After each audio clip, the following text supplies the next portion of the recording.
This video is going to be a bit of advice for those that are coming out of the broom closet or thinking about it. I've done a video on me coming out of the broom closet, which was okay because it was all an accident.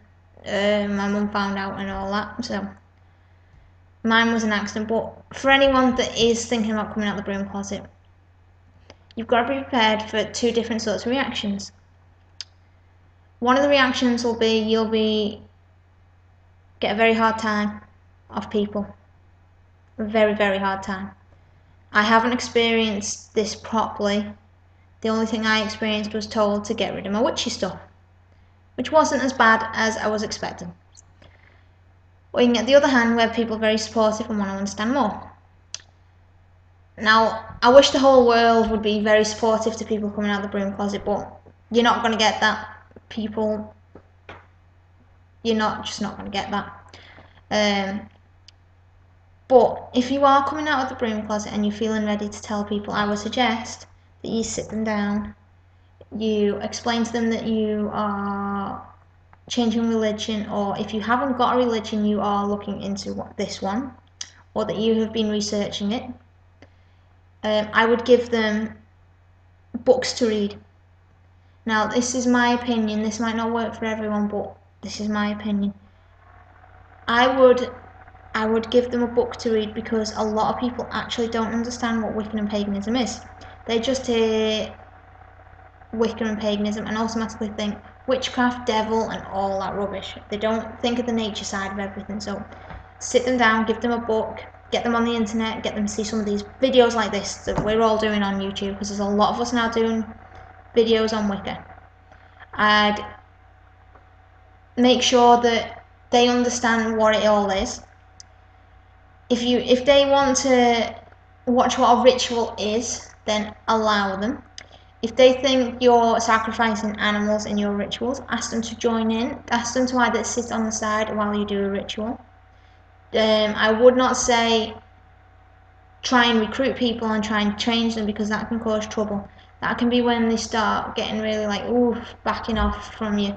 Never try and bring people to it, Wicca, because if they want to do Wicca, they will do Wicca. If they want to go into Christianity, they will do that.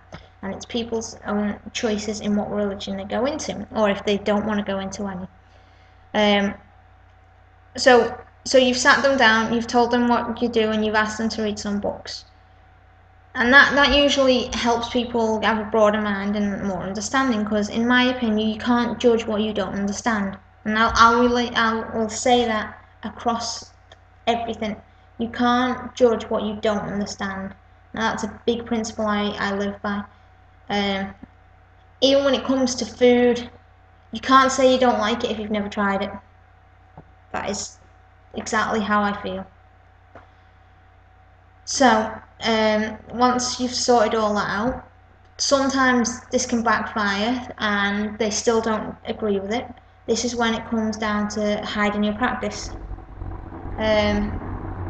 It's a shame really that a lot of people out there are hiding their practice. I've got to say that. But if you're like me and living with someone that's not Wiccan and they don't want to be involved, then you'd find a quiet space and do what you've got to do, your rituals, do your worshipping in your own little space, which I'm doing at the moment. But if you're like me before my mum found out, it used to be a case of having a book of shadows or a grimoire that just looked like one of my university files. My witchy books were mixed in with all my nursing books. My candles, well, I've always had candles lit for years, so that never bothered, and the incense never bothered. I've collected crystals for a long time, so that never bothered me mum. The fairies were always around because my mum actually likes fairies, which was a bit of a contradiction to her telling me to get rid of the witchy stuff, because I had fairies everywhere. So, but I used to, if I was falling asleep reading a book, I'd either sleep with it under my pillow, or I'd put it under my bed, because there was not a very big chance my mum would go under my bed. So I thought, until she decided to clean my room and found all the witchy bits. So yeah, that is my personal view on how to come out of the broom closet. You may all have different views. I want to hear people's different views on these things. I'm not getting a lot of comments back on these things, but if you are out of the broom closet, how did you tell people? How did they react? And do you go around announcing it to everyone? Because I don't tell everyone, oh, look at me, I'm a Wiccan, because that's a bit of a not a good thing to do. In work, if someone asks me what religion am I'll say to them Wiccan.